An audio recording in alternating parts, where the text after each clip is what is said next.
गांव का नाम था कालीपुर। यह गांव दिन में जितना शांत लगता था, रात होते ही उतना ही खौफनाक हो जाता था।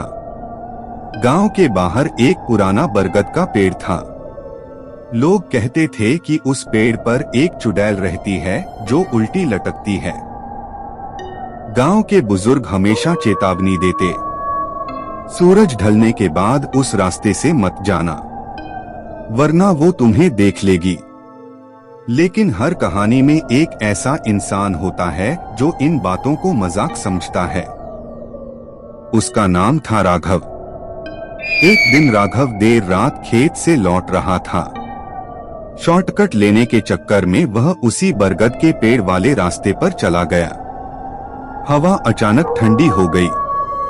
पेड़ के पत्ते बिना हवा के भी हिलने लगे। राघव ने खुद को समझाया, कुछ नहीं है, बस वहम है। चलते चलते उसे कहीं दूर दराज से डरावनी आवाजें सुनाई दे रही थी और मानो ऐसे लग रहा था जैसे उसके पीछे कोई चल रहा हो। राघव सबको नजरअंदाज करके चला जा रहा था। तभी उसने पेड़ की ओर देखा और उसकी सांस रुक गई। पेड़ की मोटी डाल से एक औरत उल्टी लटकी हुई थी।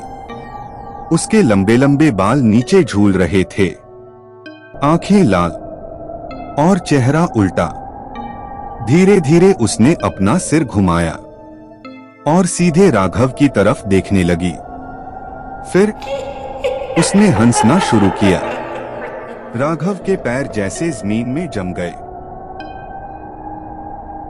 अचानक उसका शरीर कांप उठा और वो भागने लगा। लेकिन जितना वो दौड़ता, उतना ही उसे लगता कि कोई उसके पीछे पीछे उड़ रहा है।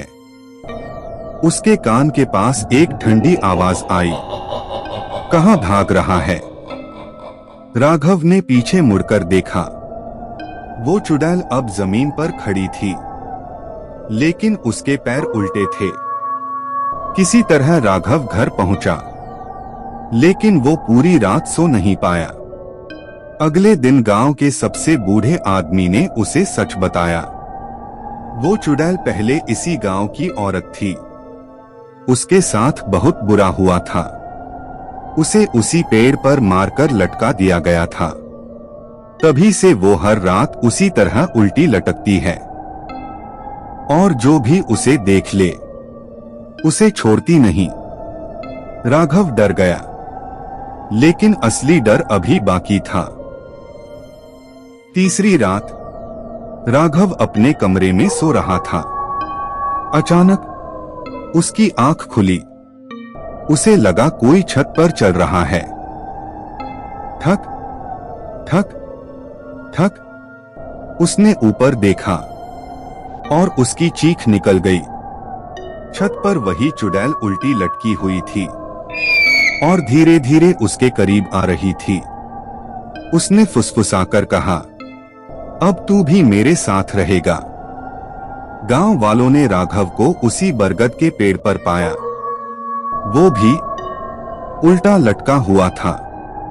आज भी कालीपुर के लोग कहते हैं, अगर रात में कभी किसी पेड़ से उल्टी लटकी परछाई दिखे तो भागना मत, क्योंकि वो पहले ही तुम्हारे पीछे आ चुकी होती है।